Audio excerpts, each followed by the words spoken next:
iOS 26 Beta 6. This came as a bit of a surprise because we were expecting this tomorrow, not today, because it's only 6 days since we last got a new update for the iOS 26 series. Anyway, this is iOS 26 Beta 6, everything you need to know. What's up, Lollipop? My name is Joe, and as you can see, this is the new welcome screen. As you can see, we have this new splash screen, the software update is complete, and we can go continue. Now, once we do this, we agree to the terms and conditions, and we are greeted with a brand new custom screen that explains everything, like visual intelligence with camera control. If I click continue, then we have this whole new area where it explains what is new in iOS 26. It's actually pretty cool. It says the new glass and the new app icons. If I go continue, then it goes to focus on what matters with liquid glass controls, how it differs from the previous version. And basically you get all of the details over here for the new things. This is Safari as it floats, and the menu buttons shrink and grow. That's pretty cool too. Or how the search and the keyboard is totally different. Great. I go on to continue. Now, when I go into the operating system, this is going to be really cool because I say get started, and here we are. And the thing is, it's a lot more faster. I go into settings. Wow. And it has kind of like a genie effect. Watch as the genie effect comes out from the phone icon and takes over the screen.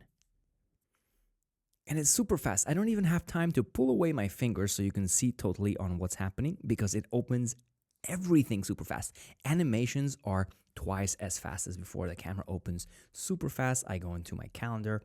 Everything is so snappy, but so snappy that is crazy. Boom, opens. You go into settings, again, opens. You go into YouTube. Everything is so fast. They updated the speed of the animations, and you can totally see that. Notification center, pull down is great. Control center, you pull it down. Nothing much has changed over here in terms of visuals. If you pull it down, as you can see, it's a bit darker than before. So the glass is actually a lot more tinted, as I see over here. Not like frosted, but tinted. So it's like more black than previously.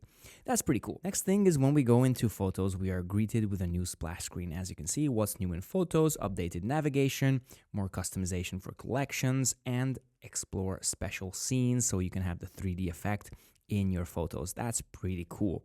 Then you go continue and you can go into your photos without any problem. If I go back out to the lock screen, you can see that the clock app actually is a lot more glass-like than before. So if we look at older versions of this clock, you could see that they are not as much glass as over here. Here it's totally glass. You can even see the little parts of the cloud over there coming through the glass of the clock. So I really, really like this new design.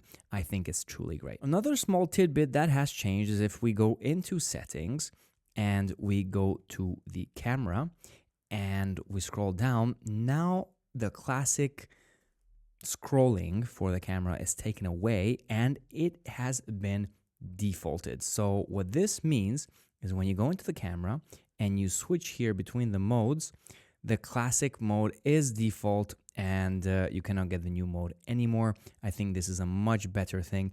It's better to push and pull the names of the different types of operations you can do than the glass itself. The glass is always fixed, so you're not actually pulling the glass, you're pulling what's underneath. I think that's a much better way to do it. And finally, if we go into settings and we go to sounds and haptics and we go to the ringtone and we go into reflection, we have new options. So we have the default, then we have buoyant, then we have the dreamer, then we have pond, then we have pop, then we have reflected, then we have surge. My favorite one is still tease, but I mean, now we have at least more options. Apart from this, as I said, the animations are super snappy. If we go into settings and let's check the build number of this build. So if we go to general, we go to about an iOS version. This is 23A5318C. We are approaching final version to this, and you can totally feel it with everything working super smoothly. Now, in terms of battery life, the previous version, Beta 5, was not so good on battery life for me. I am truly looking forward to see what the battery life of this beta will be for me. Currently, right now, if I go over to my battery and I look at my battery usage, view all battery usage, I'm getting basically 6 hours of screen on time, but I do need to charge during the days, and every day I'm over 100% with normal usage, so my phone does die a lot of times. In terms of battery health, my battery is on 93% with 326 cycles. So yeah, the betas are truly eating my battery life. I think it could be a lot better, the betas. Well, anyway, we'll see what beta 6 gives me. This is everything new with iOS 26 beta 6. If you have any questions, there's the comment section down below. Hit me up. And don't forget, if you need any kind of accessories for your iPhone, then check out Best iPhone Accessories, where you can get really, really cool stuff.